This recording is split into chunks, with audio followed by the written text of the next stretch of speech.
హనుమంతుడి జన్మస్థలం జాపాలి తీర్థం.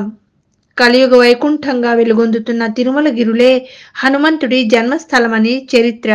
తిరుమల కొండల్లోని జాపాలి తీర్థంలోనే హనుమంతుడు జన్మించారని పండితులు చెప్తున్నారు. హనుమ జన్మస్థలం అంజనాద్రి పేరిట డాక్టర్ ఏవిఎస్జి హనుమత్ ప్రసాద్ శ్రీ పరాశర సంహిత గ్రంథం రచించారు.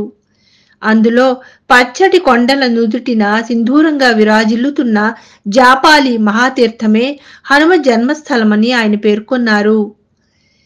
వెంకటాద్రి పర్వత ప్రాంతంలోనే హనుమంతుడు జన్మించాడని పురాణాలు, వేద గ్రంథాలు సైతం వెల్లడిస్తున్నాయి. వెంకటాచల మహత్యంలోని భావిషోత్తర పురాణంలో ఆంజనేయుడి జన్మస్థలాన్ని ప్రస్తావించినట్లు వేద పండితులు చెప్తున్నారు.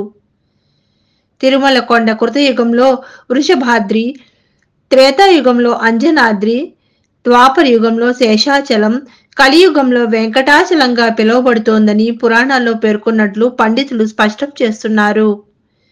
త్రేతాయుగంలో అంజనాద్రి అనే పేరు ఎందుకు వచ్చిందో భావిషోత్తర పురాణంలో వివరించబడింది. అందులోని మొదటి అధ్యాయం 79వ శ్లోకంలో హనుమ జన్మస్థలం, జన్మరహస్యం గురించి పేర్కొన్నారు. అంజనాదేవి హనుమంతుడికి జన్మనిచ్చింది కాబట్టే వెంకటాద్రికి అంజనాద్రి అనే పేరు వచ్చిందని పండితులు చెబుతున్నారు.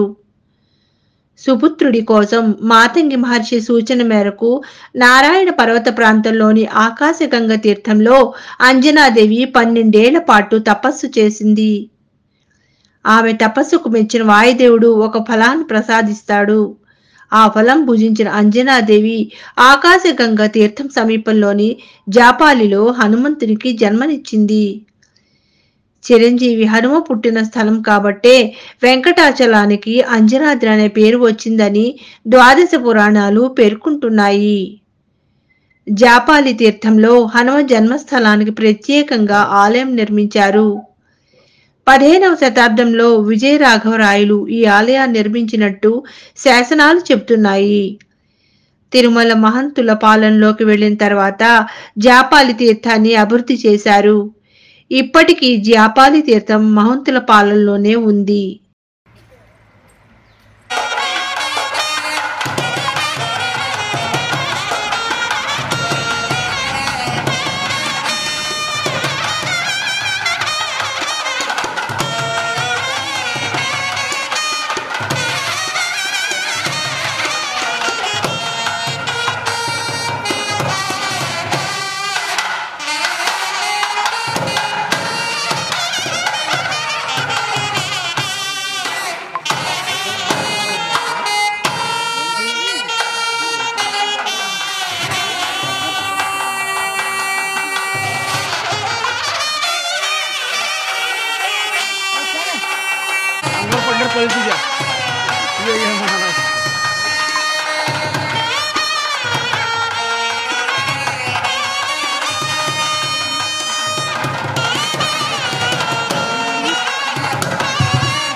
వీడియో ఇది.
వైజాగ్ విజన్ ఛానల్ ని సబ్స్క్రైబ్ చేసుకోండి. మా ఛానల్ అందిస్తున్న జాతీయ అంతర్జాతీయ స్థాయి వార్తా విశేషాలు నోటిఫికేషన్స్ కోసం ఇక్కడ కనిపిస్తున్న బెల్ ఐకాన్ ని క్లిక్ చేయండి.